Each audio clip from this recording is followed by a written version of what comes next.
Bonjour, cher Sangha. Aujourd'hui, on est le 19 novembre 2023 et on est au temple de la bonté aimante, au hameau nouveau, pendant la retraite des pluies. Elle a dit 2008-2009, mais elle s'est trompée. 2023-2024. Elle a reculé 15 ans en arrière.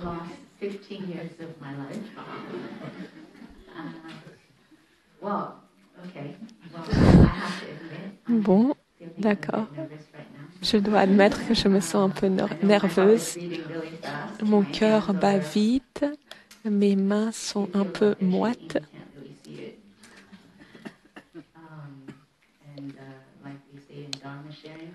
Et comme on dit au partage du Dharma, si notre cœur bat vite, ça veut dire qu'on a des choses à dire. Mais là, je ne suis pas sûre que mon cœur batte vite parce que j'ai des choses à dire. Peut-être que c'est juste parce que je suis effrayée d'être ici devant vous. Donc on est en 2023 et pendant la retraite des pluies 2023-2024. Et donc pendant cette retraite, en tant que Sangha quadruple du village des pruniers, on est en train de réapprendre à propos de l'éthique du village des pruniers, la vision du village des pruniers pour une éthique globale. Et donc, on est en train d'écouter, de réécouter les enseignements que Thay a donnés il y a 15 ans, 2008 et 2009.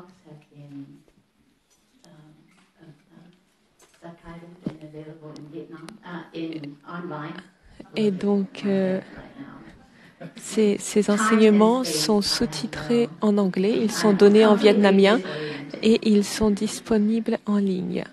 Mais au lieu de dire en ligne, elle a dit au Vietnam, donc elle dit qu'elle se sent très désorientée, comme vous pouvez le voir.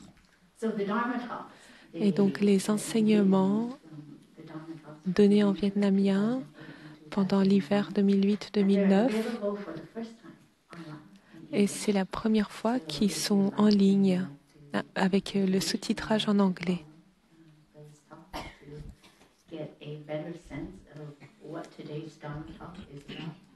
Et donc mon enseignement d'aujourd'hui est inspiré de ces enseignements. Et donc peut-être que si vous venez juste d'arriver pour cette semaine, j'aimerais vous donner un contexte. Donc c'est le contexte de la retraite d'hiver dans lequel va s'inscrire mon enseignement d'aujourd'hui. Et donc les enseignements que nous avons entendus de Thay en 2008-2009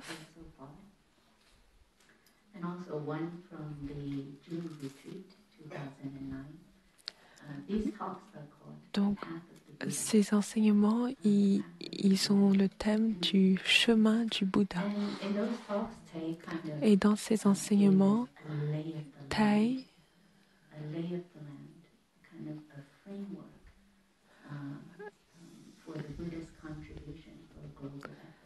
nous donne une vision globale, une structure qui va nous permettre de comprendre la contribution du Bouddha pour ce qui pourrait devenir une éthique globale.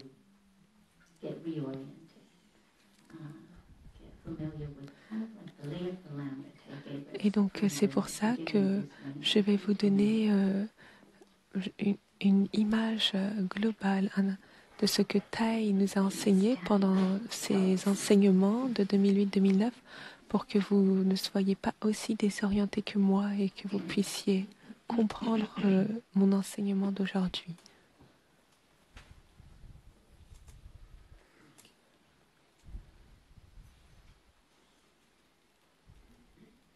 So in one of the first talks that we heard this rains,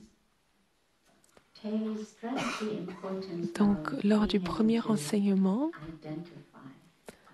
Thay a mis l'accent sur l'importance de la capacité à pouvoir identifier notre douleur, identifier ce qui est en train d'avoir lieu dans le moment présent, surtout si c'est de la douleur. Et donc dans la pratique du village des pruniers,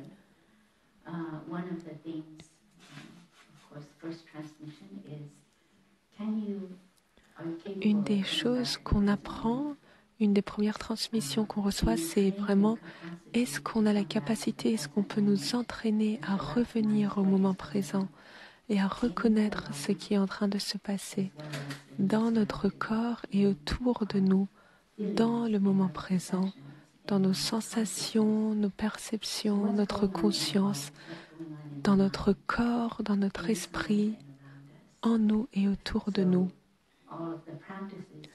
Et donc toutes les pratiques qui nous sont présentées ici, elles nous aident à nous orienter, elles nous aident à apprendre à reconnaître ce qui est en train d'avoir lieu dans le moment présent.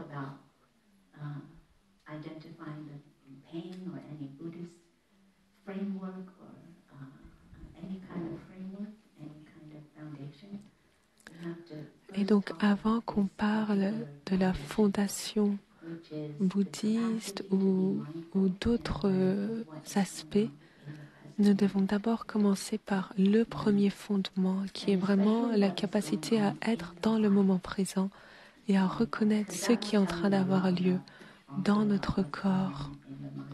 Parce que ce qui se passe dans notre corps va nous en apprendre beaucoup sur ce qui est en train de se passer dans notre esprit.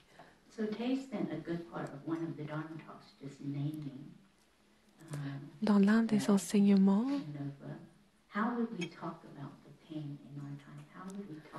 Tai a passé une bonne partie de l'enseignement à nommer les douleurs, les souffrances, le mal-être qui sont présents dans la société. Et donc, Tai parlait de la société il y a 15 ans. Et toutes ces souffrances qui ont été nommées sont encore d'actualité, mais on peut aussi ajouter d'autres souffrances, d'autres aspects. Et donc, Tai parlait du mal-être de notre temps. Et il a fait une liste.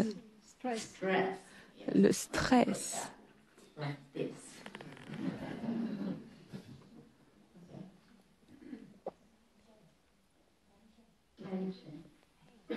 Le stress, la tension.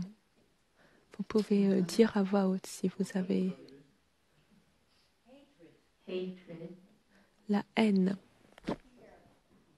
la peur, la solitude,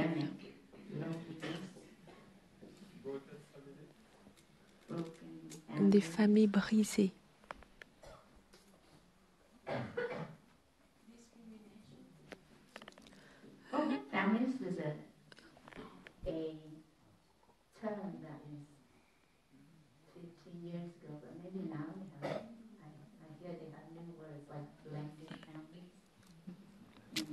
Donc, il y a 15 ans, on parlait des familles brisées, mais maintenant, on parle de ces familles en d'autres termes.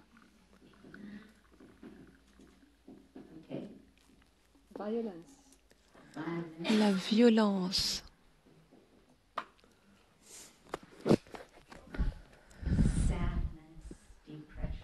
La dépression.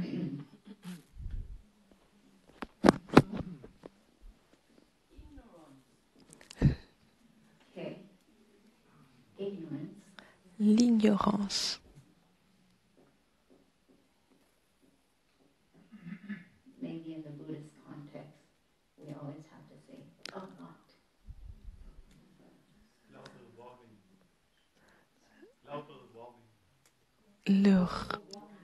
Le réchauffement climatique planétaire.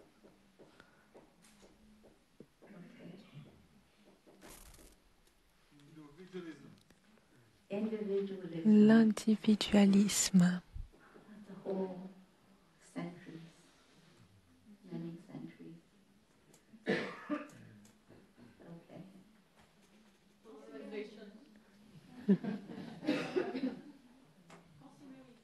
Consumerism.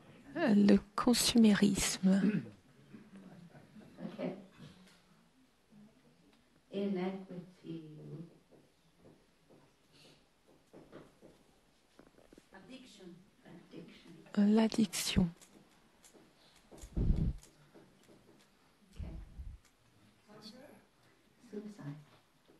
Suicide. Le suicide. Racism. Le racisme. War. La guerre.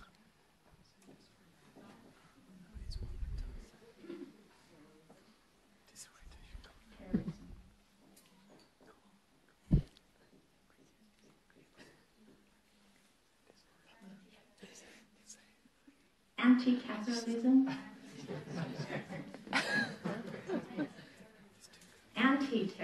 You have terrorism and then anti-terrorism. On a l'antiterrorisme.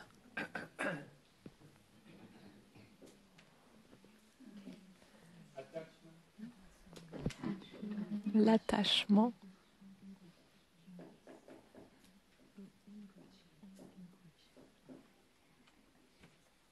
The control of the population. Le contrôle de la population. Population.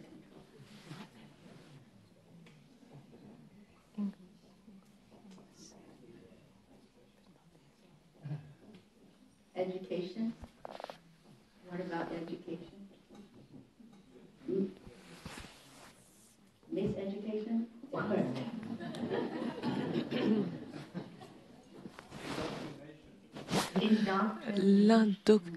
L'endoctrinement.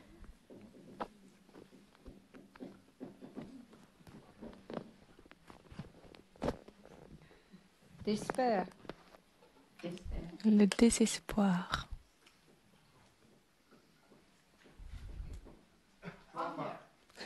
Hunger.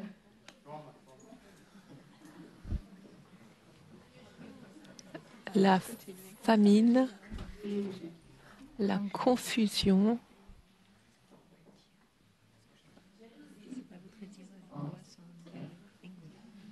L'angoisse. Jealousy. Sometimes makes you see the world. Angoisse. L'angoisse. Angoisse. Anguish. Yeah, anguish. Anxiété. Interprétation. Greed. L'interprétation.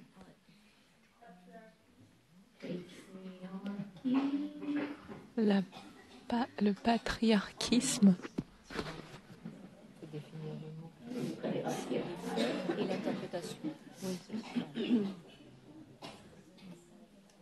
Trauma. Le traumatisme. Fake news. Okay, we're getting more to Les nouvelles factices. Interprétation. Interpretation. It's like facts and the story that you can. so fake news. Fake news.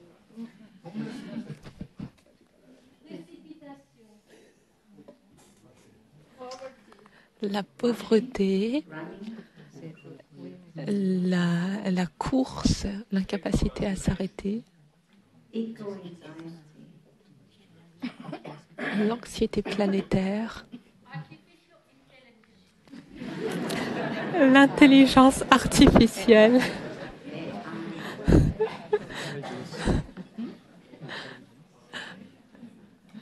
Polarizing.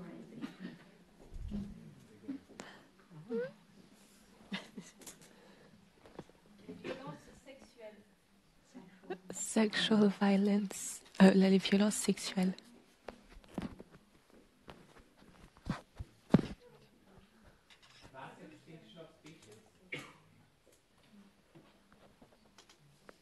Les extinctions de masse d'espèces.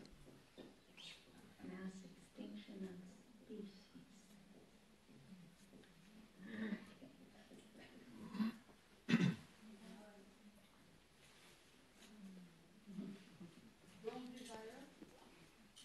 Crazy. l'avidité.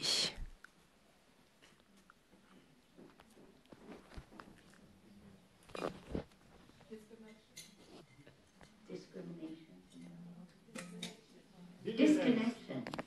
La- L'aliénation, l'isolement,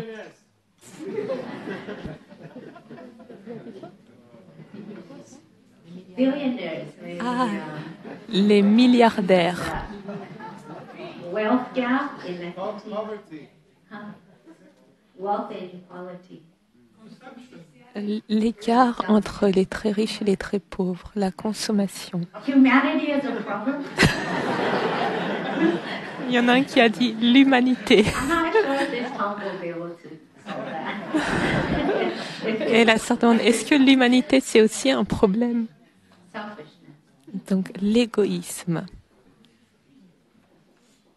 Mental illness. Capitalism. le capitalisme,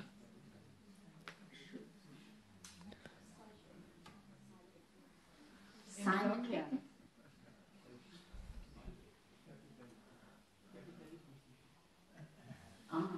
Colonization.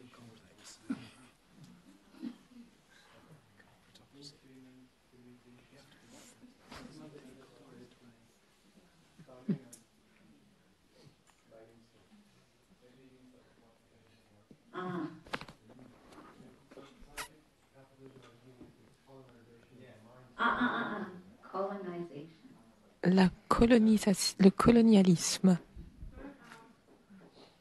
Okay. Well, I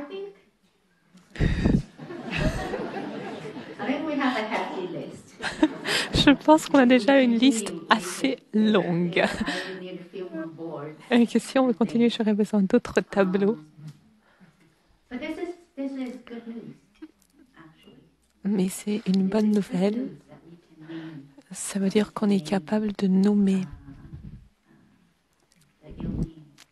le mal-être. So, in the Dharma talks that you heard so far, Et donc, dans les enseignements qu'on a entendus de Thaï, la capacité à nommer le mal-être, first thing at first is to be able to name the ill-being. c'est le commencement de notre chemin de pratique dans la tradition bouddhiste. And then Pouvoir nommer and then le when we look mal-être. deeply into the pain, Et quand on regarde en profondeur dans la douleur, the root on arrive à reconnaître les racines de cette douleur. of ill-being, or you can say causes On peut aussi parler des causes of ill-being. de ce mal-être. So I'm just going to do a quick review. Et donc, je vais juste faire une révision globale de ce que Thaï, de ce que Thaï nous a présenté sur la contribution bouddhiste pour une éthique globale.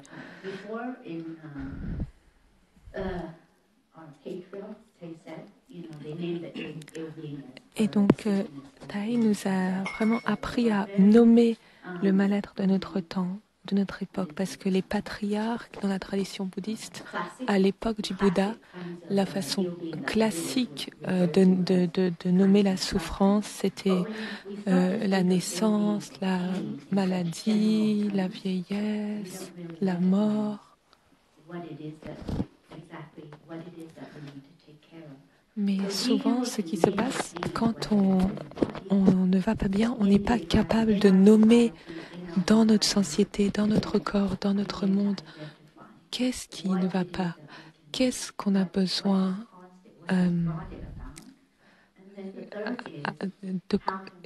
qu'est-ce qui demande notre attention.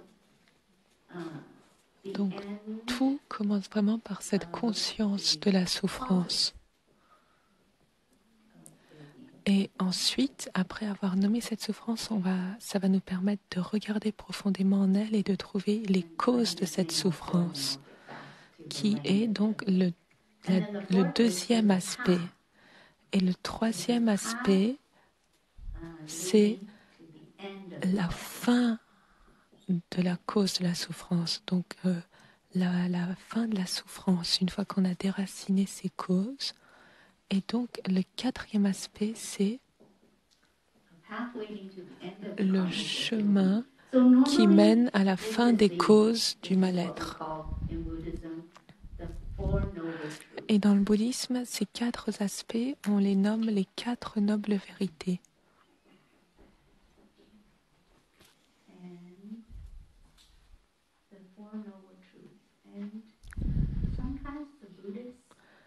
Et parfois,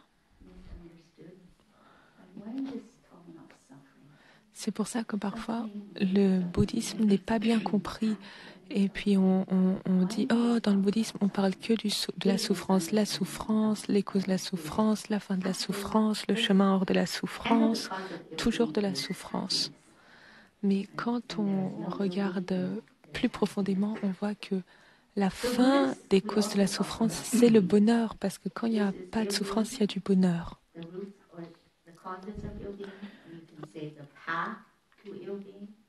Donc, les quatre nobles vérités, on peut aussi dire le mal-être, le chemin qui mène au mal-être, et donc la fin des causes du mal-être, c'est en fait le bonheur.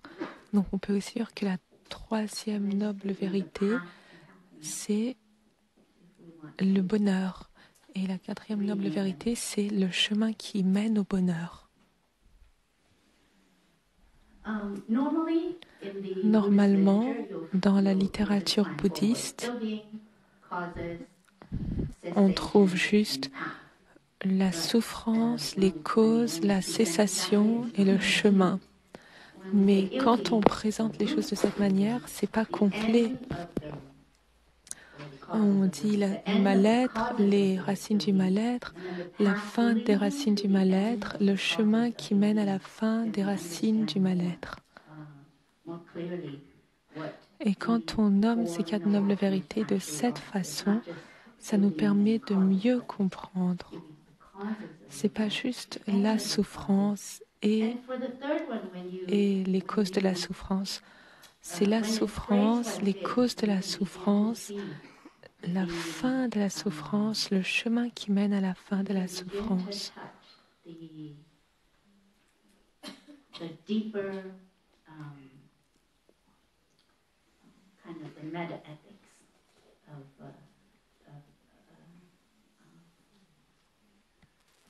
The deeper level of the teachings. Because when we say the end, et aussi, quand on regarde de façon plus profonde, on arrive à toucher une autre dimension de cet enseignement sur l'éthique qu'on pourrait appeler la méta-éthique. Par exemple, la première noble vérité, le mal-être, ça commence avec la tension et le mal-être dans le corps. Et ensuite, on va essayer de voir quelles sont les causes de cette tension dans notre corps. Est-ce que c'est parce qu'on a un emploi du temps trop plein? Est-ce que c'est parce qu'on veut trop de choses? On veut trop faire de choses. On a déjà travaillé pendant une longue journée, mais on rentre chez soi, on se dit non, je vais encore regarder la fin de cette série. Et quelquefois, on reste debout jusqu'à 1 heure, 2 heures, 3 heures du matin. Et ça va vraiment influencer notre santé. On ne dort pas assez. Ensuite, le lendemain, on retourne au travail et on a à nouveau plus de stress, de tension. Et à cause de ça, on ne revient pas à nous-mêmes, on veut fuir dans la consommation, on consomme des choses qui vont nous rendre encore plus stressés, plus tendus. Et donc, on peut vraiment regarder qu'est-ce qui nous rend stressés. Est-ce que c'est la quantité de travail, les choses que je veux faire, les choix que je dois faire?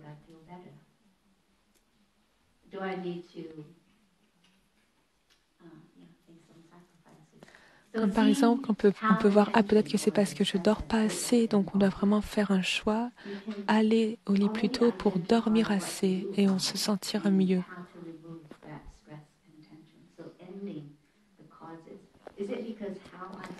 Et donc c'est vraiment en regardant profondément dans notre corps et notre esprit qu'on va pouvoir voir quelle est la cause du mal-être qui est en nous et on va pouvoir agir pour modifier And then cela. the path leading to the end of the causes. Et le chemin qui mène à la fin des causes de la souffrance, le chemin qui mène au bonheur, This path is called the Noble Eightfold. c'est un chemin qu'on appelle le noble sentier octuple.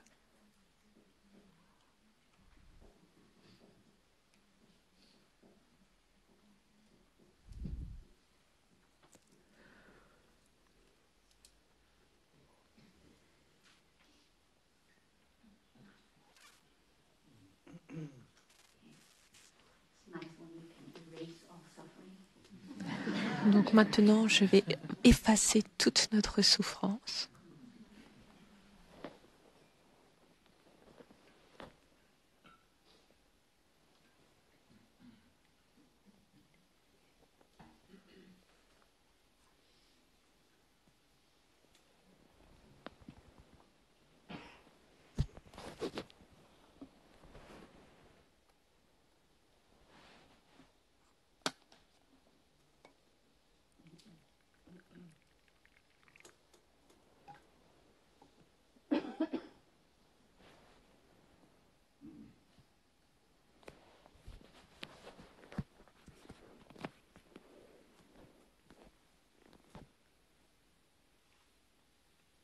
There's a,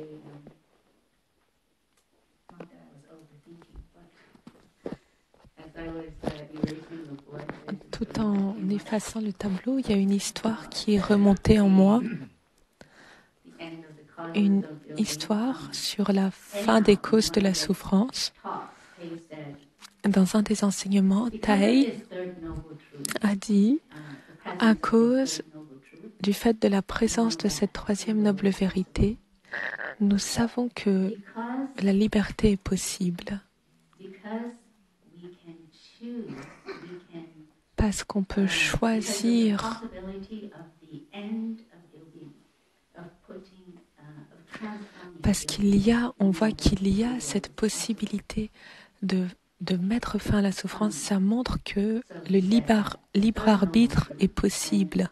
He said it for the first time on November 23rd, 2008. Et la première fois qu'il l'a dit en 2008, le 23 novembre, c'est la première fois que Tai a dit que la troisième noble vérité est la preuve que les êtres humains ont le libre arbitre.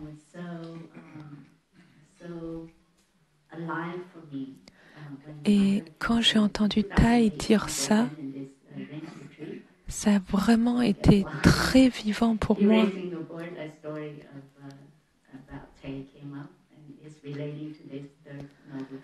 Et donc, c'est pour ça qu'une histoire remonte dans ma tête, une histoire qui est liée à cette troisième noble vérité. À cette époque, j'étais dans notre monastère aux États-Unis qui s'appelle Deer Park, le parc des cerfs. Et à cette époque, j'étais attendante de Tai. Et en tant que ses disciples monastiques, l'une des façons d'être proche de Tai, c'était d'être son attendant.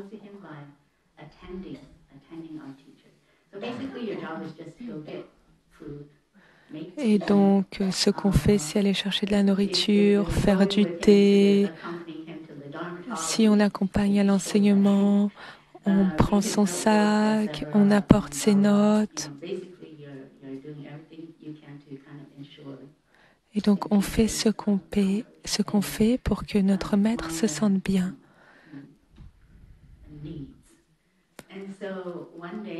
Et donc, un jour, j'étais à Deer Park et j'étais attendante de mon maître. Et ce jour-là, j'étais l'attendante de Tai avec une autre sœur. Et donc, ma sœur et moi, on était les deux originaires d'un État aux États-Unis qui s'appelle Indiana.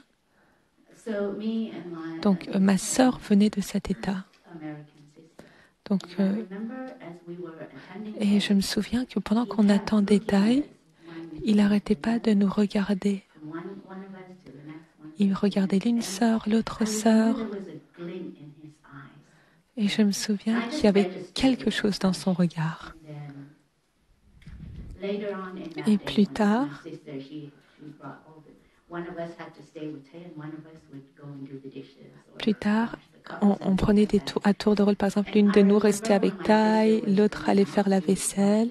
Et je me souviens qu'à un moment, quand ma sœur est sortie pour faire la vaisselle, Tay, he was, Tai he looked at me and he said, m'a regardé et m'a dit, "You're Vietnamese tu sais, and she's American.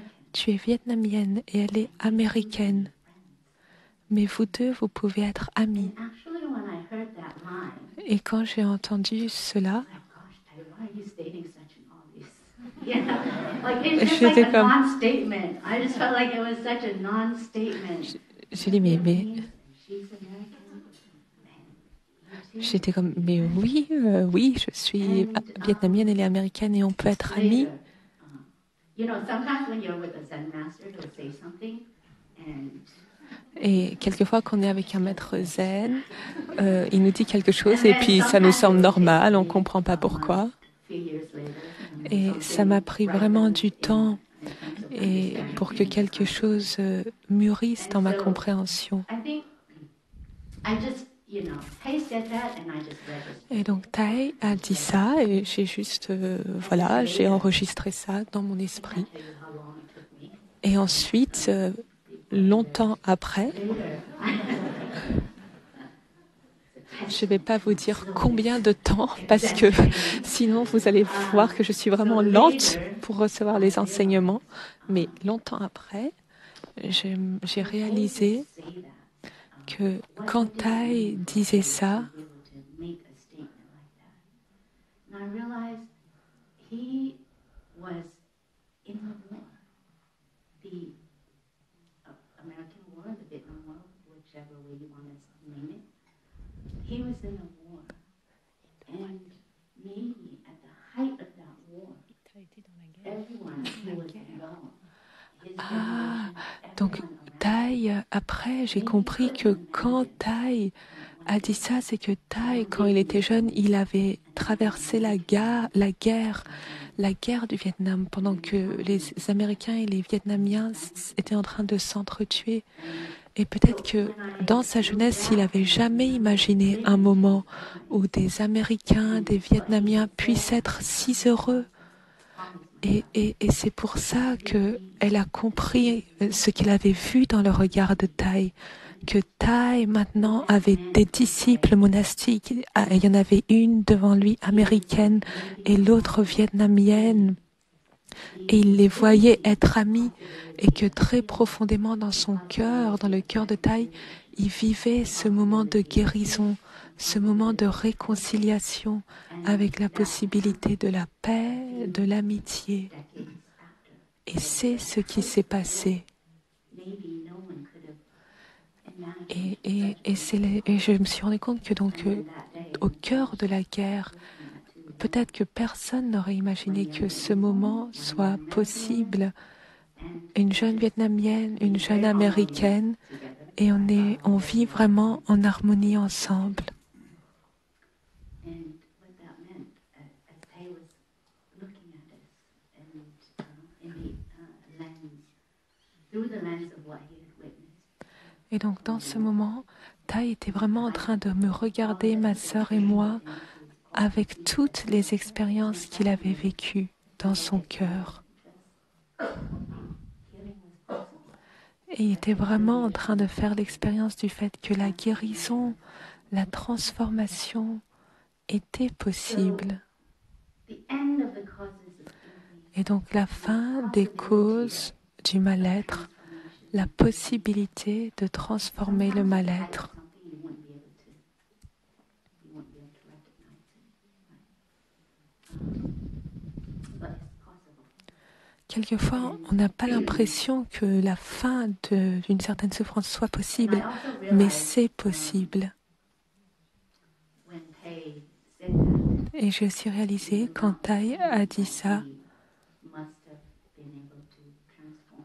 toute la douleur que Tai avait du pouvoir transformer pour pouvoir vraiment être présent et célébrer ce moment d'amitié, de réconciliation, tout ce qu'il avait transformé de ses expériences de la guerre.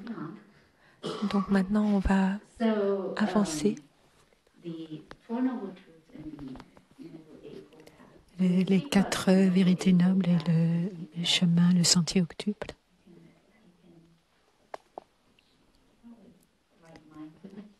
Donc, appelée la pleine conscience juste.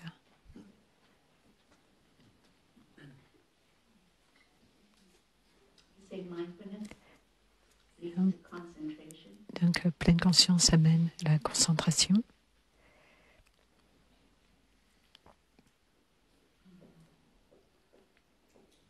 La concentration juste. Et cela amène à la vue juste, ou alors vision profonde. En bouddhisme, nous avons ces pères, la pleine conscience, la concentration et la vision profonde. Lorsque nous sommes conscients de quelque chose suffisamment, on a suffisamment de concentration, donc la vision profonde va s'élever.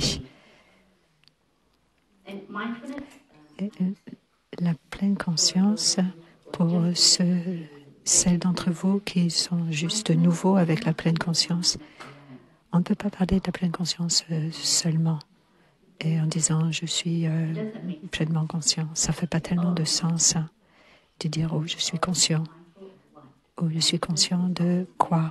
Et c'est toujours la pleine conscience de quelque chose. Donc la pleine conscience a toujours un objet. Il y a toujours un objet. Pleine conscience de quelque chose.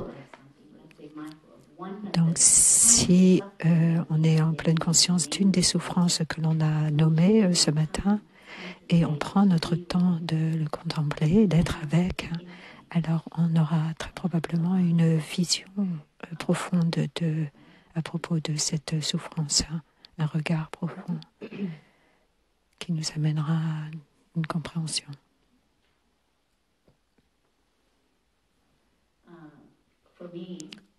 Pour moi-même, j'ai eu beaucoup de dépression. Et quand c'était nommé dans la liste, je me suis battue très longtemps avec la dépression. Et c'était une dépression par rapport à un fonctionnement très... beaucoup de... Personne ne pouvait voir que je souffrais de dépression parce que j'étais très active. Et quand je suis venue...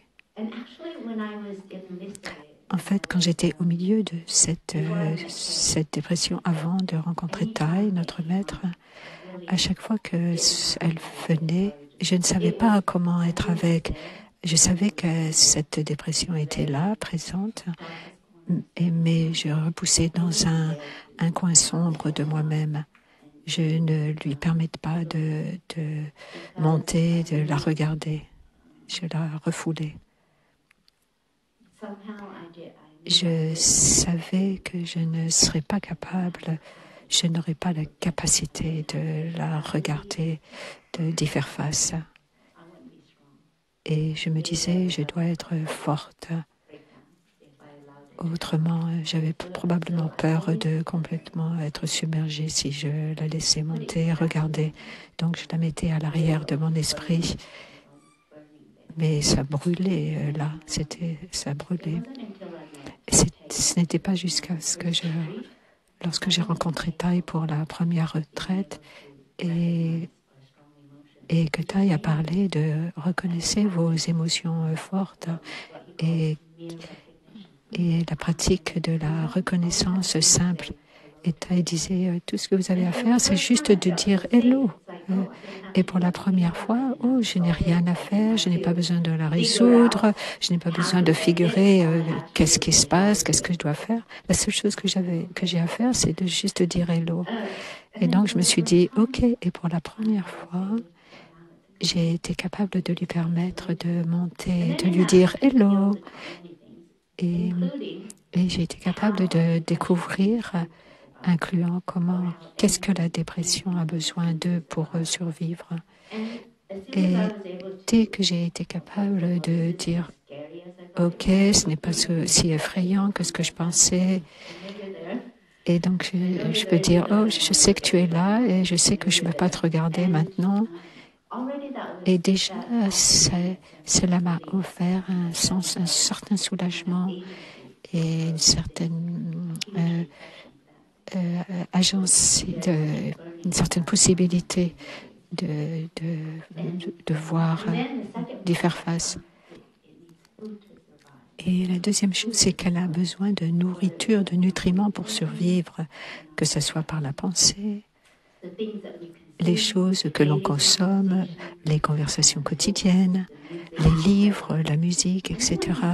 Et quand Ty a dit cela, j'ai regardé de tout ce que je laissais pénétrer en moi-même, incluant les idées de ce que ma vie devrait être ou ne devrait pas être, et je m'engageais dans ces conversations de façon quotidienne. Et j'ai réalisé qu'est-ce que tout ce qui était arrosé en moi, la musique que j'écoutais avec beaucoup de tristesse, les livres que je lisais avec beaucoup d'individualisme dans les livres que je lisais, donc tellement d'idées qui ne m'aidaient pas du tout en fait, que je consommais chaque jour. Et quand je suis venue à cette première retraite, j'ai arrêté. J'écoutais de la musique, des musiques étaient tellement tristes et je les allumais très fort toujours pour écouter ces musiques. Et des fois, mon père, il frapperait à la porte de ma chambre et dit « Tu es sûr que tu veux écouter ces sortes de musique ?» Mon père me disait quand il entendait ces musiques. Donc c'était... Mon père ne pouvait... Il se rendait compte qu'est-ce que ça touchait en moi, mais il ne pouvait pas me le dire. Et plus tard, durant l'enseignement de Thaï et la nourriture qui nourrissait ma dépression, et d'essayer de couper cette sorte de nourriture pour reconnaître qu'est-ce qui se passait en moi.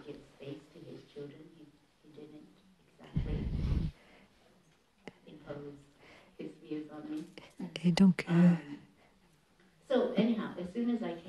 dès que je suis revenue à la maison après cette retraite, j'ai arrêté d'écouter ces musiques tristes, de plus écouter des conversations. Et j'ai vu que ma dépression n'était plus un problème et n'était plus nourrie de façon quotidienne comme ça l'était avant. Être consciente de la dépression, consciente, concentrée sur cela, et ça lui donne une vision, la vision pénétrante sur comment est-ce que cette dépression est venue dans votre vie. Donc la pratique de la pleine conscience, de la concentration et de la vision pénétrante, vision profonde. Quand nous parlons de la vue juste dans le bouddhisme, on dit vue juste, c'est une vue qui transcende toute vue. Dans le bouddhisme, la façon dont on parle de la vue juste. Une vision qui transcende toute vue. Je vous expliquerai un petit peu plus tard. Et aussi, la vue juste peut être décrite comme la vue qui est en ligne avec les enseignements du non-soi, sur le non-soi. C'est en ligne avec l'impermanence, que ça va ensemble avec le non-soi, l'impermanence et l'inter-être.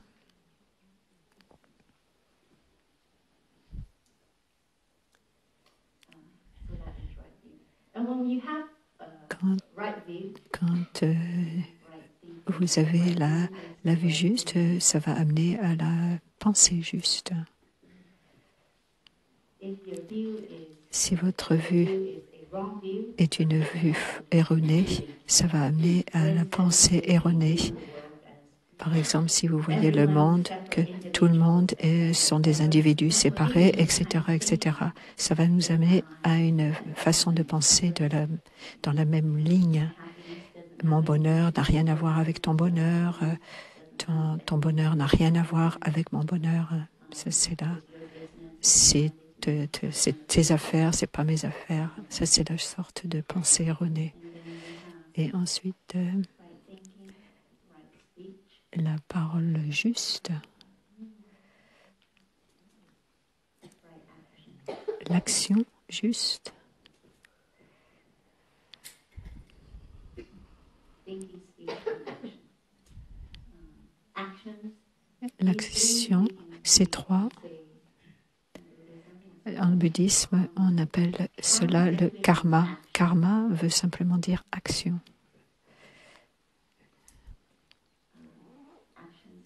L'action du corps, de la parole et de l'esprit.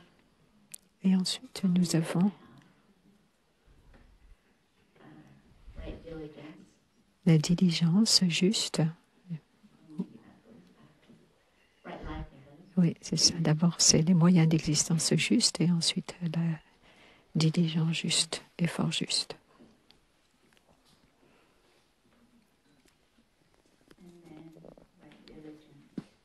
Voilà.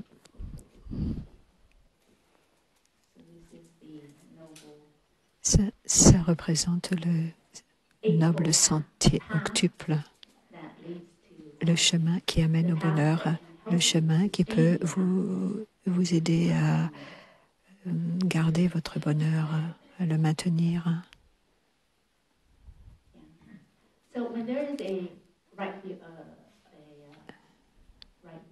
Lorsque nous avons la vue juste,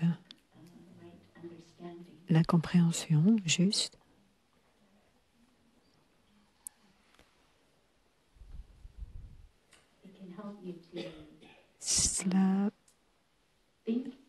ça peut vous aider à penser et de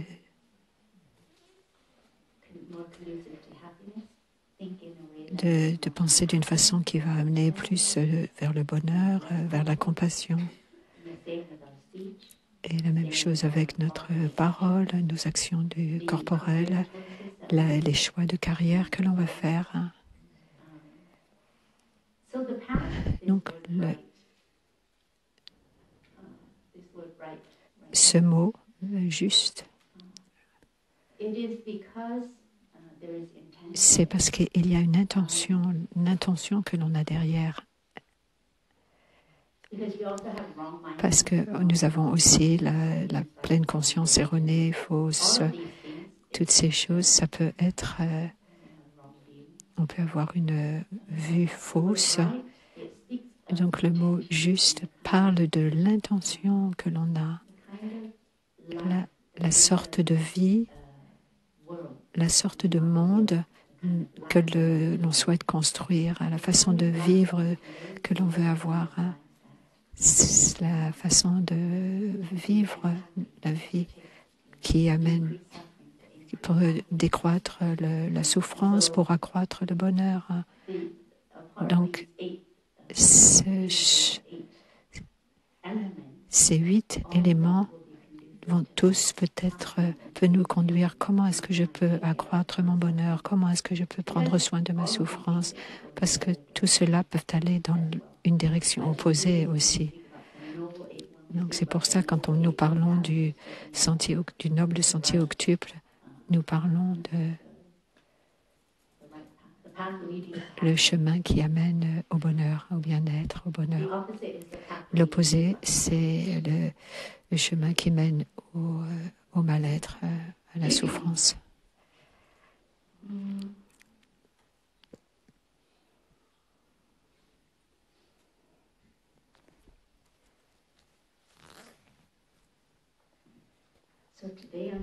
Donc aujourd'hui,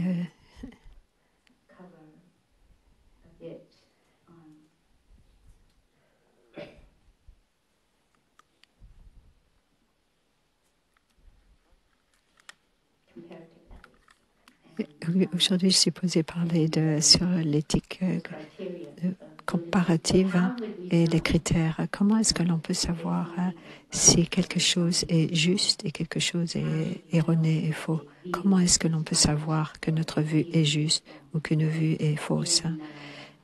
Et comme je l'ai dit avant, dans le bouddhisme, nous disons la vue juste, c'est une vue qui est en ligne avec l'enseignement du non-soi, en ligne avec l'enseignement de l'impermanence et en ligne avec l'enseignement sur l'inter-être.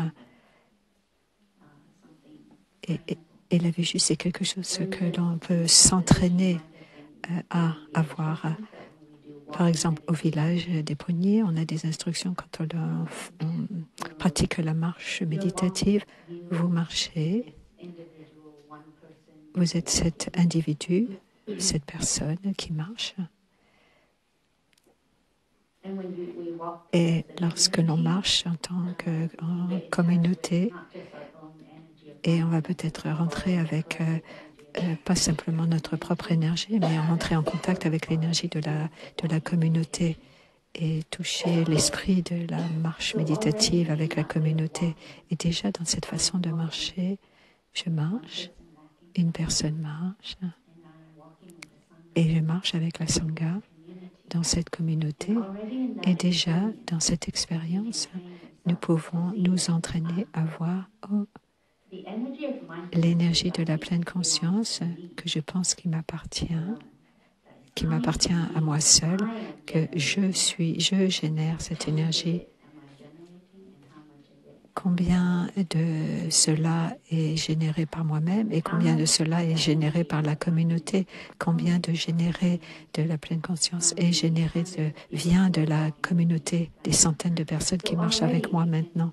Donc déjà, nous pouvons toucher, rentrer en contact avec la vision profonde de cette vision de l'inter-être, mon expérience de la pleine conscience, de la marche en pleine conscience. Ce n'est pas juste moi-même, ça appartient aussi au collectif.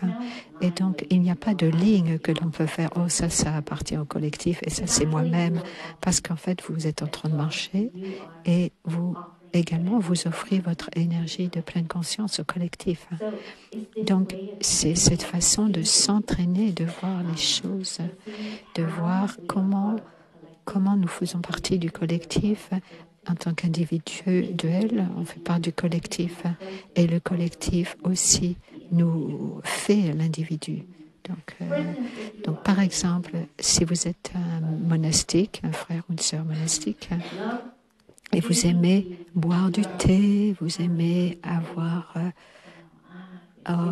vous êtes assis au milieu de la forêt en train de boire du thé et ce moment est il y a tellement de joie et des frères et sœurs sont très, très occupés à faire cela et pendant ce moment-là, vous avez la pensée « Oh, ils ne pratiquaient pas aussi bien que moi, ils ne se réjouissent pas, ils ne savent pas comment se ralentir, ils sont trop occupés, ils ne savent pas comment s'arrêter, se ralentir. » Et donc cette sorte de vue va contre la vue de l'inter-être et l'enseignement de l'inter-être. Vous savez très bien que ce moment que vous avez en train de boire du thé, se réjouissant de ce thé dans la forêt, et avec un paysage magnifique dans l'air d'automne très frais, c'est grâce à toutes les autres personnes dans la communauté et tout le reste qu'ils sont en train de vivre dans la communauté. Et ce moment pour vous est possible parce que avec la communauté qui est en train de faire tout cela à côté. Et ça ne vous appartient pas seulement. C'est cette capacité, cette opportunité de vous réjouir de votre tasse de thé, ça appartient aussi à la communauté et c'est rendu possible par la communauté. Donc, nous savons, si vous avez la pensée, oh, je pratique mieux et je suis moins occupé, parce que, oh, ils sont si occupés et ils sont en train de planifier plein de choses tout le temps et donc ils ne pratiquent pas aussi bien que moi. Toutes ces choses-là, c'est... Donc la vue juste, on peut s'entraîner, c'est un entraînement. Ce n'est pas simplement le collectif, mais disons que pendant la marche méditative,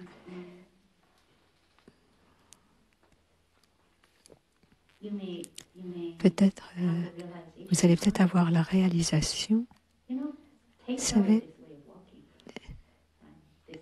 cette sorte de marche méditative, c'est très spécifique au village des Pruniers. Dans d'autres endroits, c'est notre style de marche méditative au village des Pruniers. Il y a un élément de détente. On est conscient de chaque pas, mais c'est une marche très naturelle et on le fait à votre propre espace, à votre propre rythme. Et cette façon de marcher, c'est quelque chose que Thay nous a transmis et que Thay nous a enseigné en tant que communauté. Et lorsque vous marchez, vous réalisez, ce n'est pas juste mes pas, ce sont les pas de Thay dans ces pas que je fais à ce moment présent. Thay est en train de marcher et aussi dans ce pas que je fais à ce moment, peut-être j'ai du mal un peu. Peut-être oh, cette sœur devant moi, elle va assez lentement. Je marche dehors, mais c'est pas supposé être aussi lent comme, parce qu'on est dehors, c'est pas supposé être aussi lent. Et donc, et à ce moment-là, je réalise, oh, ça c'est ma mère qui est là et qui se plaint. C'est ma mère qui marche aussi avec moi, cette énergie, quelqu'un qui essaye de marcher très vite, en fait, de vouloir marcher très vite, de trouver que les autres marchent trop lent et qui se plaint, la société qui se plaint. Donc à ce moment-là, de marcher comme cela, vous pouvez vous entraîner à voir, à reconnaître, oh, je ne suis pas seule. Il y a le non-soi qui marche. Il n'y a pas de moi séparé, de personnes séparées qui marchent. Et je marche avec mes ancêtres aussi, avec mon enseignant. Et le frère Faplin, il dit, tu sais qu'il y a la planète tout entière, et on a besoin de la planète tout entière pour faire ce pas. Hein? Qu'est-ce qu'elle a dit? C'est plus que cette planète. Il ne faut pas juste cette planète, il y a plus. Oui, il y a plus. Ça prend plus que cette planète, en fait, pour que l'on puisse faire un seul pas. Donc, j'espère que vous vous réjouirez de votre marche aujourd'hui et l'expérience de cultiver la vue juste, la vision juste, faire l'expérience de la marche méditative.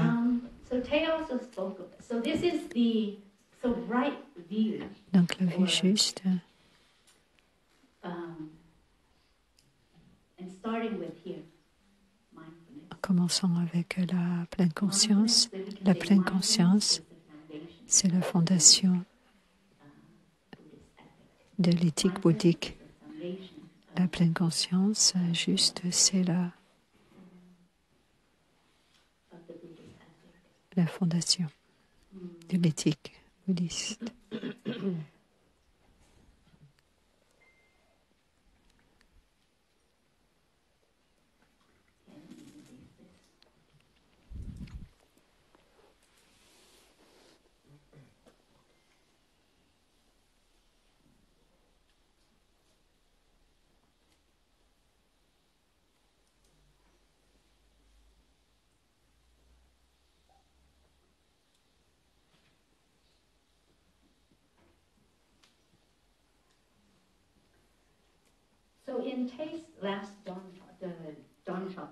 Dans l'enseignement de Thay que l'on a entendu mercredi dernier, il a parlé de différentes formes d'éthique sur l'utilitarisme. C'est la tendance de cette école d'éthique, l'action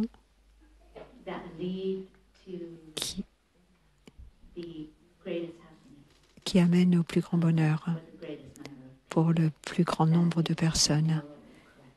Et ça, c'est moralement correct. Et Thay a passé du temps en examinant cela, cette forme, cette école, l'action qui amène au bonheur. Donc, donc il y a les critères, qu'est-ce qui est juste moralement. Donc un des critères, c'est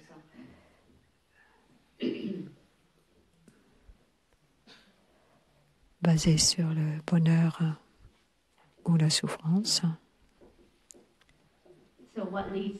Qu'est-ce qui amène au bonheur? Qu'est-ce qui mène au bonheur et qu'est-ce qui mène et la souffrance? Si ça mène la souffrance, on va ne pas le faire. Ça paraît un peu familier avec le bouddhisme. Donc quand Thay parlait de cela, et tout particulièrement l'utilitarianisme, ce que ça veut dire, c'est quelle va être la suite, qu'est-ce qui va se passer en fait. Et donc, ce que cette école souhaite, c'est le bonheur pour le plus grand nombre de personnes. Et de temps en temps, c'est la fin qui justifie les moyens dans cette école. La fin justifie les moyens. Et après qu'il ait parlé de l'utilitarianisme, et Thay a commencé à parler de la bombe atomique. La bombe atomique, est-ce que la fin justifie les moyens? Parce que c'était la sorte...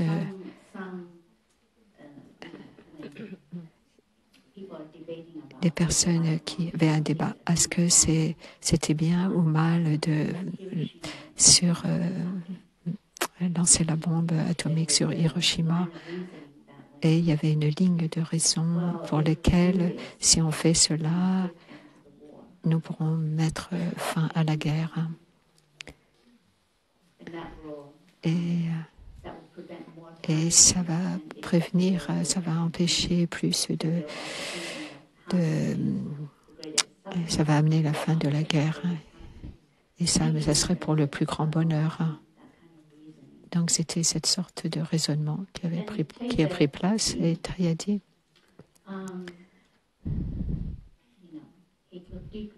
il a regardé très profondément sur le lancement de cette bombe atomique en 1945. Il a regardé profondément et disait que les motifs, ce n'était pas simplement de mettre fin à la guerre, mais qu'il y avait d'autres motivations derrière. Motivation. Et il y avait un agenda politique en arrière de la décision de lancer cette bombe atomique. Et c'était peut-être c'était pour une preuve que les États-Unis étaient numéro 1 et une grande puissance.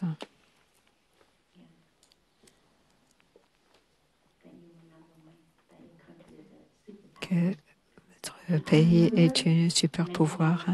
Et je me souviens, il y a quelques années,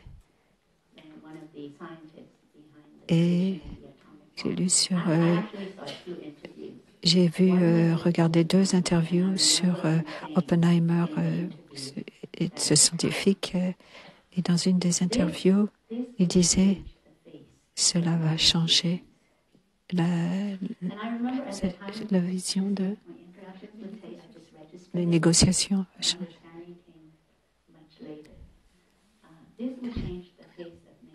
Ça va changer le visage des négociations. Lorsque j'étais, en étant que nonne, en me souvenant de ce qu'il avait dit, qu'est-ce que ça veut dire, ça va changer les négociations? Qu'est-ce que ça veut dire? Parce que dans une négociation, vous êtes assis à une table et vous négociez pour quelque chose. Et idéalement, vous allez parler des besoins de toutes sortes, de la souffrance de toutes sortes. Et qu'est-ce que ça va prendre pour résoudre des problèmes de deux côtés? Et pourtant, vous allez à la table avec la bombe atomique et vous dites à votre disposition et vous dites « Oh, ça va changer. » Qu'est-ce que ça veut dire? Ça veut dire que vous venez à la table et vous envoyez le message. La conversation n'est plus à propos des besoins. ou de la souffrance ou d'essayer de résoudre la souffrance de toutes sortes, la conversation devient « j'ai le pouvoir de vous détruire ». Et donc, ce que je dis a beaucoup plus de poids de ce que vous allez dire. J'ai le pouvoir de vous détruire, de changer la face des négociations. C'est ce qu'il voulait dire. Vous venez avec la table, avec la bombe atomique. Qu'est-ce que ça veut dire? Quel message on envoie? J'ai le pouvoir de vous détruire. Et ce scientifique a dit,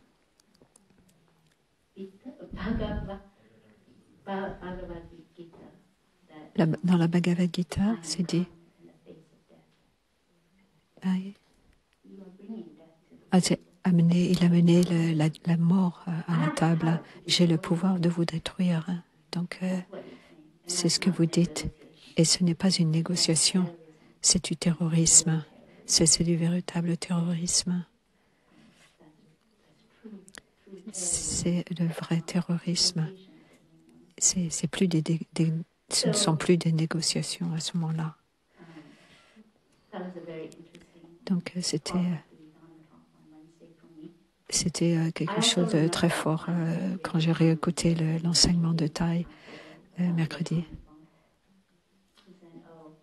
Et à propos de la bombe atomique, Thaï se souvenait que beaucoup de scientifiques qui étaient pris dans cela, concernés, ils ont eu un moment, ils ont eu une bière ensemble, très casuellement, voilà. Un moment très de socialisation. La bombe a été lancée, on va célébrer. Et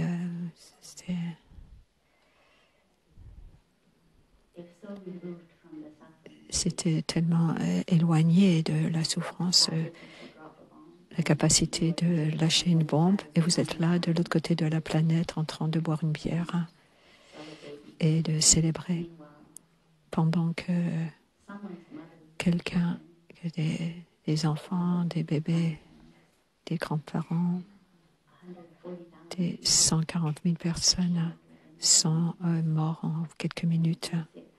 Et vous êtes assis de l'autre côté du monde en train de boire une bière. Donc c'est la pleine conscience de la souffrance, pleine conscience du mal-être. C'est crucial de nommer la souffrance. Et tout d'abord, on doit être capable de nommer cela en nous-mêmes. Donc le critère bouddhiste pour identifier, donc il y a une liste. Donc il y a une liste de critères que nous pouvons utiliser pour décider ce qui est juste et ce qui est erroné ou faux. Donc, okay.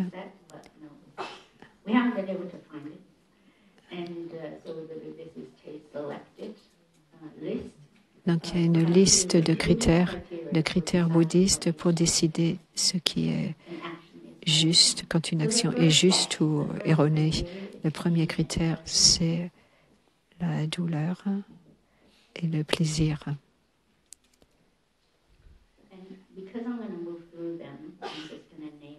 Je vais les nommer. Pour l'instant, vous pouvez écouter l'enseignement du Dharma et vous aurez beaucoup plus d'explications. Le deuxième, bénéfique ou non bénéfique.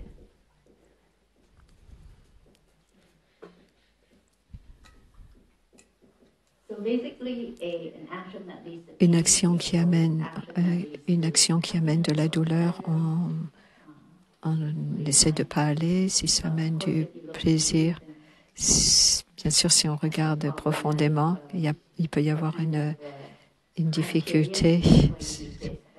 Donc, on a besoin de regarder le deuxième critère, bénéfique ou non bénéfique. Est-ce que ce plaisir, cette réjouissance est bénéfique ou non bénéfique? C'est aussi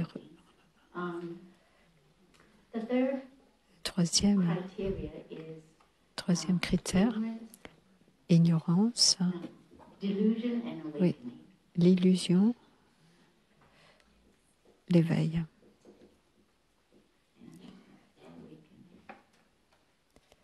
Vous êtes perdu dans... Je ne sais pas si c'est l'illusion.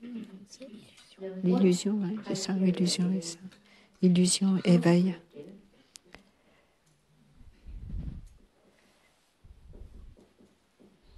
And preventive.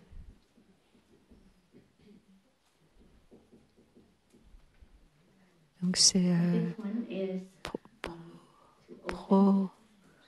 proceptive, préventif. Préventive, une action qui prévient et une action qui va en fait amener à quelque chose. Proceptive. to our times, Donc approprié à notre temps. in line with Et est-ce que c'est en ligne avec... Donc le cinquième, c'était ouvert, avec une ouverture. Ou the seventh one perdre, is oui. the criteria Ensuite, c'était le dernier, c'était le critère de of the supramundane or the s- supramondaine ou ultime, dans l'ultime.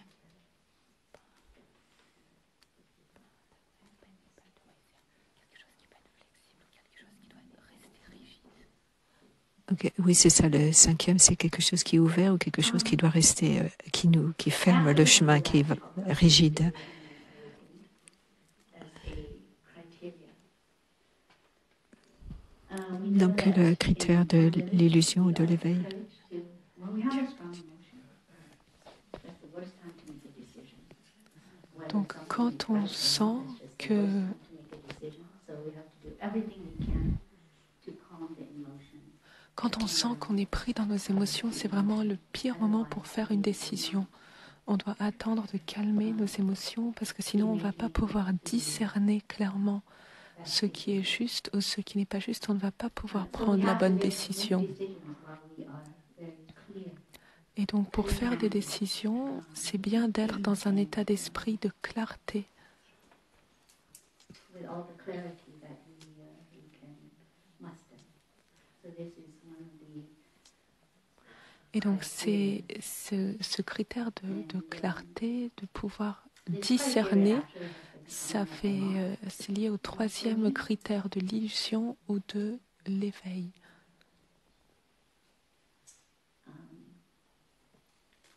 especially as I look into the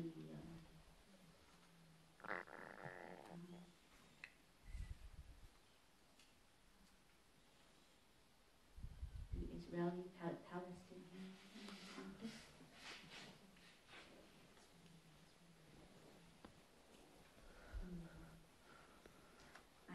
For me, Et donc pour moi, quand je regarde,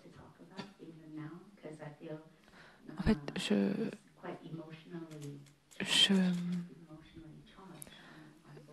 je regarde le conflit qui a lieu entre les Israéliens et les Palestiniens et je vois que vraiment ce troisième critère de l'illusion et de l'éveil, j'essaie de voir comment est-ce qu'on pourrait appliquer ce critère dans le conflit palestinien et israélien parce que je vois à quel point les émotions sont fortes des deux côtés.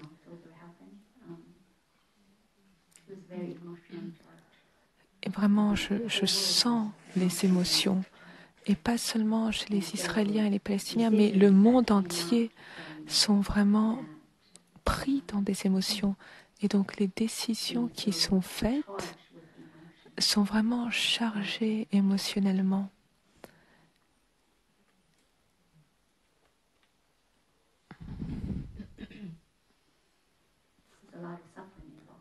Et elles impliquent beaucoup de souffrance.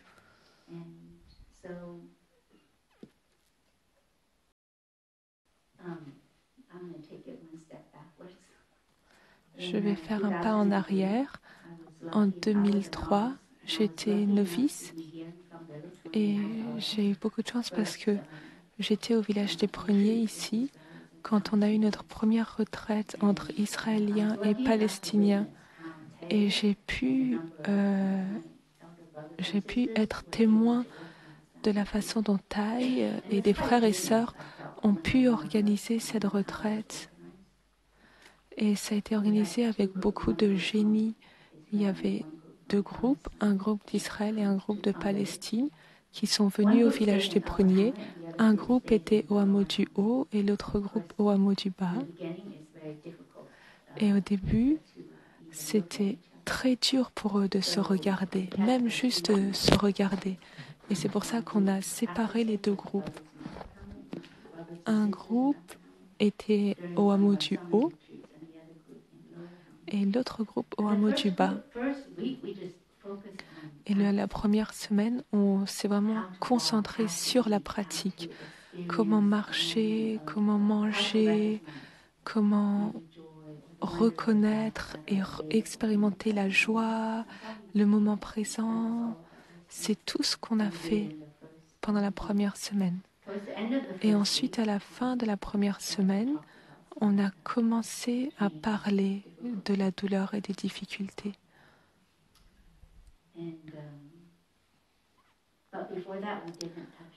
Mais on a vraiment attendu. Avant la fin de la première semaine, on n'a pas du tout parlé de la douleur. Et puis, la deuxième semaine, on a commencé à rassembler les deux groupes. Ils partageaient le même espace. Et on a commencé à parler des difficultés. Et quand l'un des deux côtés parlait, l'autre ne faisait qu'écouter. Et je me souviens qu'il y avait tant d'émotions, tant de pleurs. Et je me souviens que l'atmosphère dans la salle, il y avait beaucoup de retraitants qui devaient physiquement se prendre dans les bras, se tenir la main, se calmer physiquement les uns les autres, parce qu'il y avait tellement d'émotions.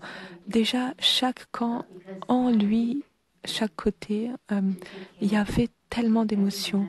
Et donc, devoir écouter les émotions de l'autre côté, c'était très difficile. Mais j'étais dans cette retraite et je peux témoigner du fait que c'était possible. Et je me souviens que dans ces cercles de partage, il y avait des retraitants qui vraiment se donnaient la main, se tenaient physiquement pour pouvoir écouter.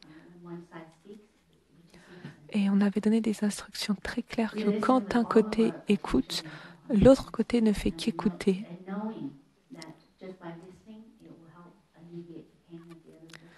On écoute tout en sachant que le simple fait d'écouter va alléger la douleur de l'autre et en sachant que nous aurons aussi l'occasion de partager plus tard. Et donc, c'est pour ça que toutes les perceptions erronées qu'on entend en partageant, on ne fait qu'écouter parce qu'on sait que plus tard, ce sera aussi à notre tour de partager et on pourra apporter des éléments pour réajuster les perceptions.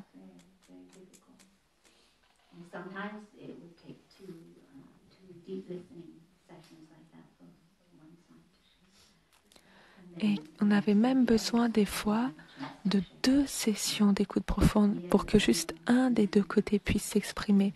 Et ensuite, on ouvrirait de nouveaux espaces pour l'autre côté. Et je me souviens qu'à la fin de la retraite, l'avant-dernier jour, pendant la marche méditative, il y avait des Israéliens et des Palestiniens qui se tenaient la main. Et vraiment, j'aurais jamais même imaginé que ça puisse être possible. Mais c'était possible et ça a eu lieu. Il a juste fallu 2 semaines.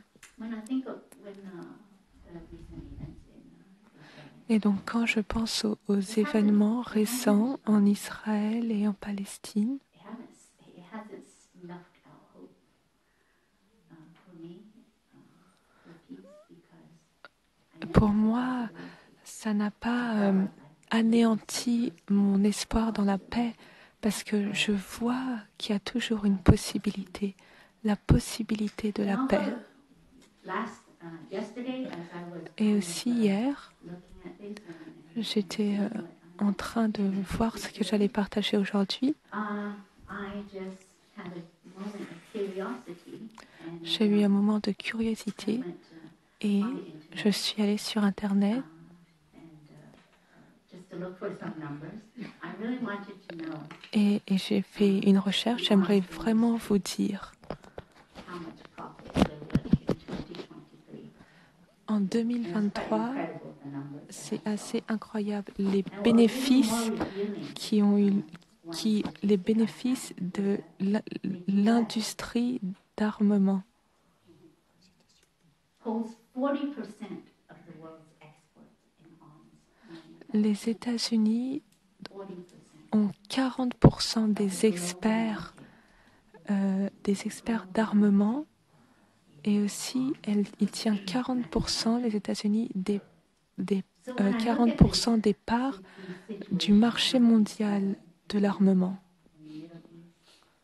Little bit everywhere.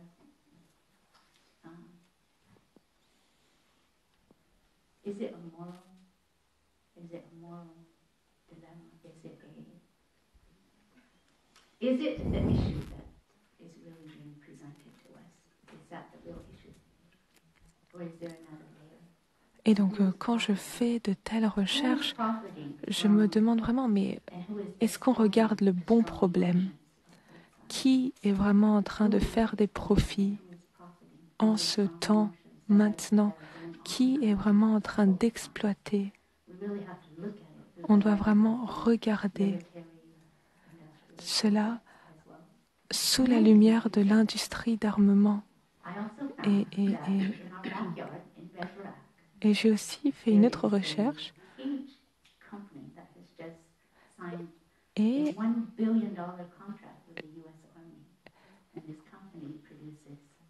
je me suis rendu compte qu'à Bergerac, juste à côté du village, il y a une compagnie qui vient de signer un contrat d'1 milliard d'euros avec les États-Unis pour ce qu'ils appellent des objets combustibles, c'est-à-dire des grenades, etc. Et donc, il faut se demander qui est en train de faire des profits dans notre situation actuelle. On doit faire attention. On doit faire attention à ceux, quand on entend des voix qui n'appellent pas à la paix, n'appellent pas au cessez-le-feu, parce qu'il y a des gens qui profitent de l'industrie d'armement derrière. Il y a des gens qui profitent de la violence.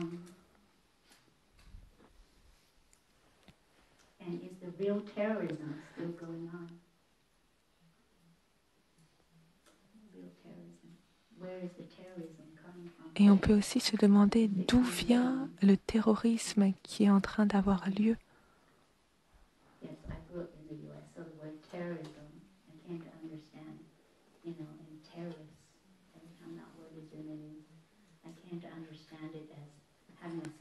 Donc, comme moi, j'ai grandi aux États-Unis, quand j'entends terrorisme, ce que j'avais appris à avoir, c'était quand je disais terrorisme, il y avait l'image de quelqu'un qui a un certain visage, qui est habillé d'une certaine manière, qui a une certaine apparence ethnique, appartenance ethnique.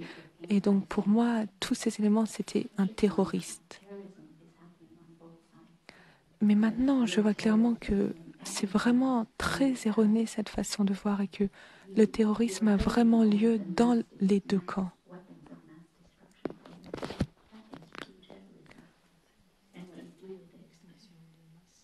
Par exemple, pour moi, l'extinction de masse, c'est aussi une forme de terrorisme.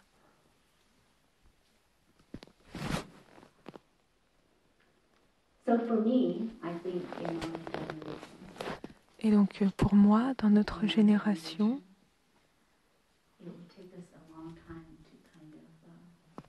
ça va nous prendre longtemps pour qu'on puisse changer la phase des négociations, pour qu'on puisse, quand on négocie pour la paix, quand on négocie pour des valeurs comme ça, on peut vraiment regarder, mais quels sont les termes de cette négociation?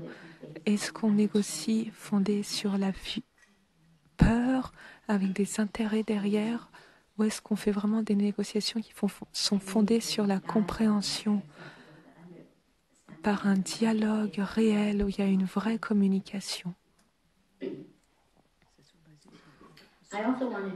qui est basée sur la compréhension et la compassion.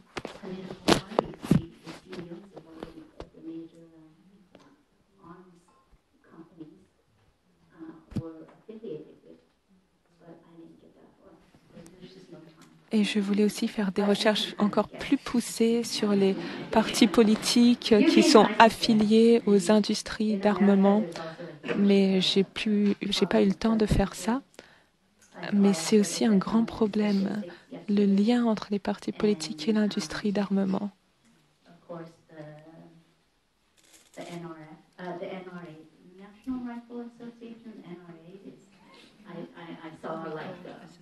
The amount of money they funnel into campaigning versus the gun control people. There's like a huge, it's like a 20-fold difference in the kind of money that is being put into lobbying to keep laws. Et donc, aussi, dans mes recherches, j'ai vu qu'il y avait beaucoup d'argent et d'efforts qui étaient mis pour protéger des lois qui permettent le port d'armes aux États-Unis.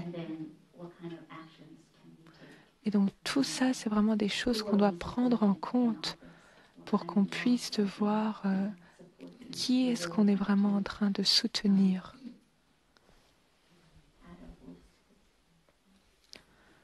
Qui est-ce qui est en train de parler?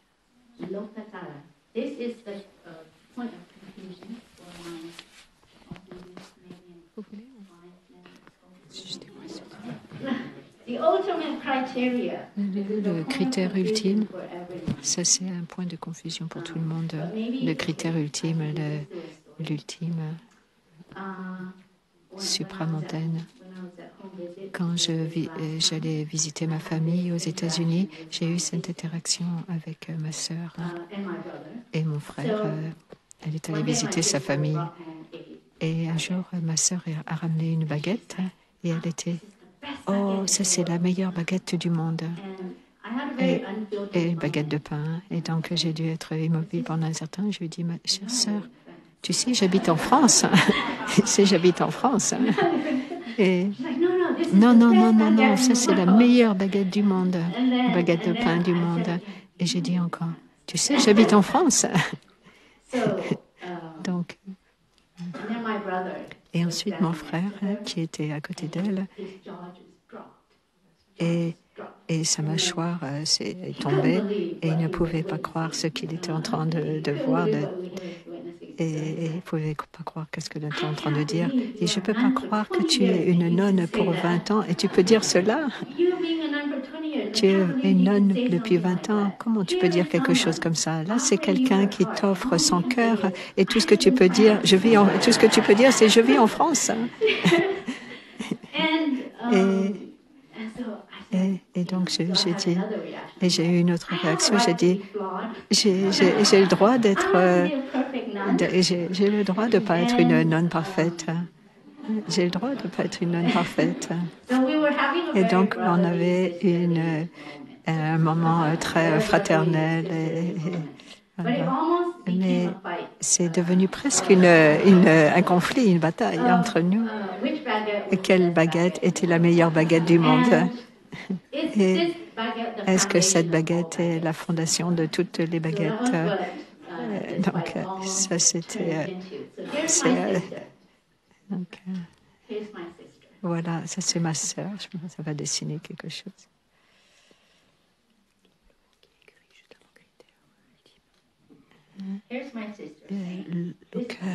Lokatara, c'est un mot en sanskrit, Lokatara.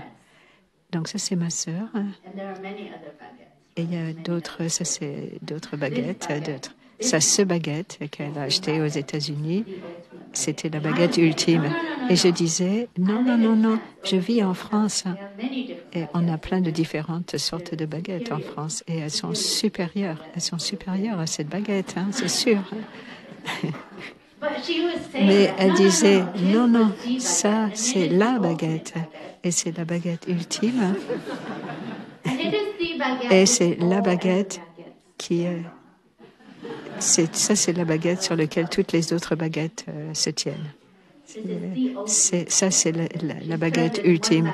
Et donc, elle a tourné cette baguette-là en la baguette ultime.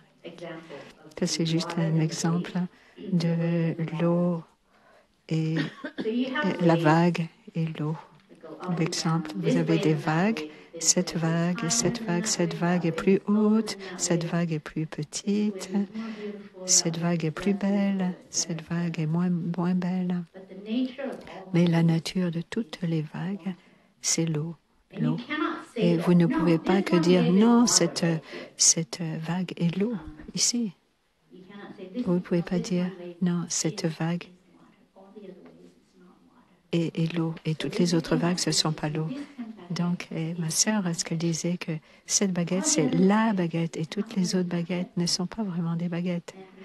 Et très souvent, on est pris dans cette sorte de pensée où on tourne une chose en ultime, la chose ultime.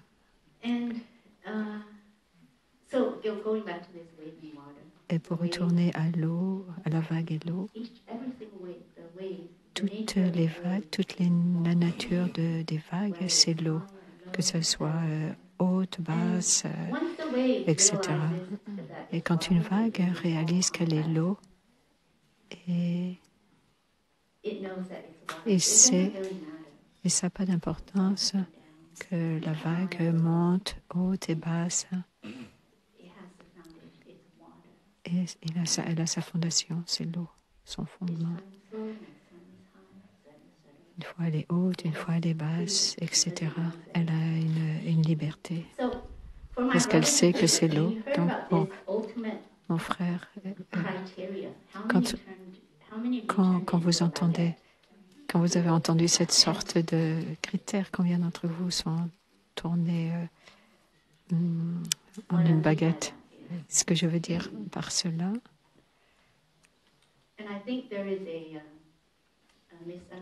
et je pense qu'il y a une incompréhension par rapport aux critères de l'ultime, le critère de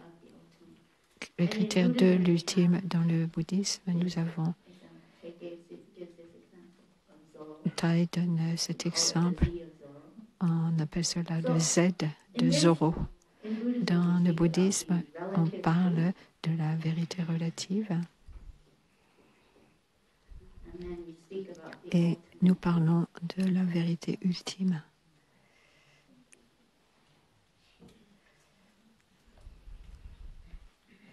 Et au niveau du relatif, on peut voir la naissance, la mort, l'être, le non-être.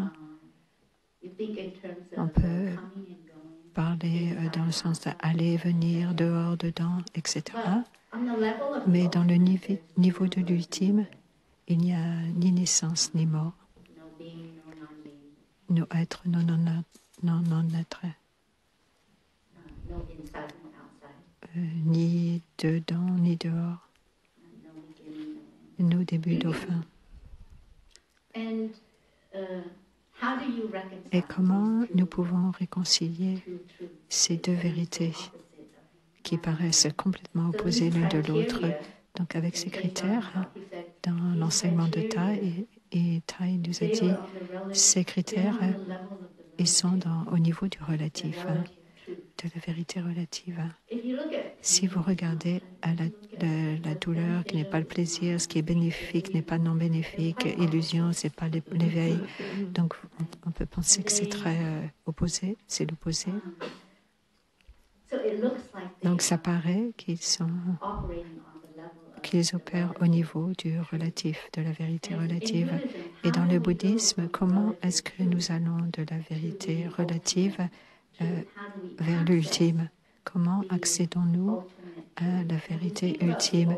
Et nous parlons de l'ultime.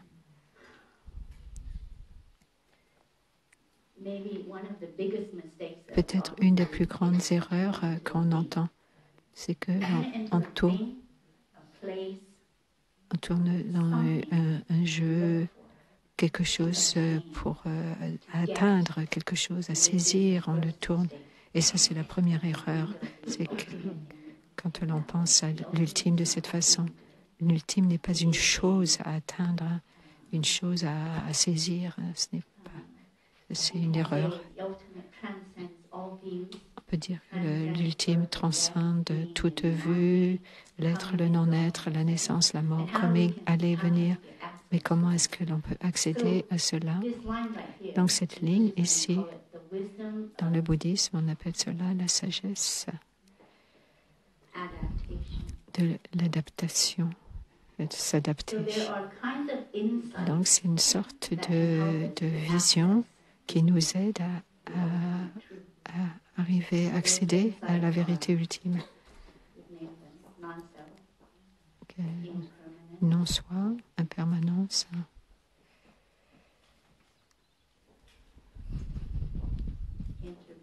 L'inter-être.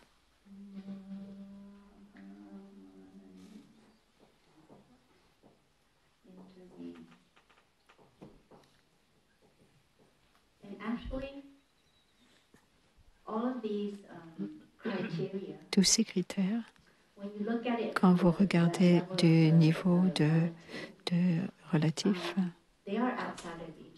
ils sont à l'extérieur des uns des autres. Mais lorsque vous regardez du point de vue de l'ultime, quand vous regardez avec la vision du non-soi, de l'impermanence ou de l'inter-être, vous pouvez aussi accéder donc, à un niveau. Ça paraît que c'est une vérité relative, mais vous pouvez accéder à une vérité plus profonde, à la vérité ultime. Si vous regardez profondément dans la douleur, vous pouvez voir.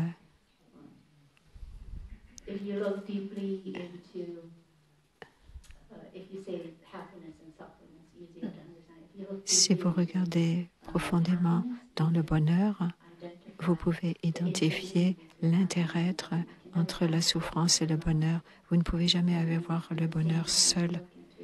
C'est la même chose. Vous ne pouvez pas avoir la souffrance seul.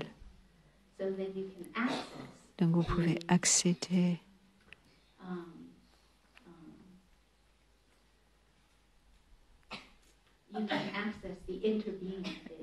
l'inter-être, l'impermanence de cela, l'inter-être de cela. Et quand vous faites cela, ces idées ils ne s'appliquent plus de la même façon quand on accède à l'ultime.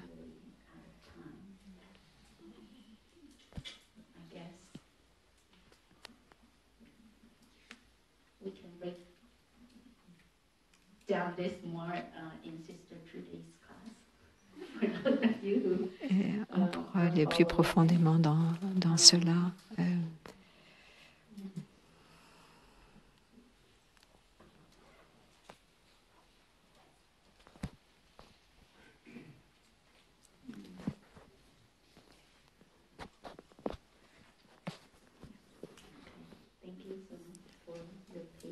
Merci beaucoup pour votre patience et votre écoute aujourd'hui. Je ne suis pas sûre si j'ai ajouté de la clarté. Je pense qu'on aurait besoin d'une autre session pour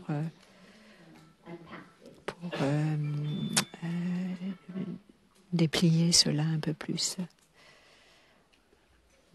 ouvrir cela un peu plus.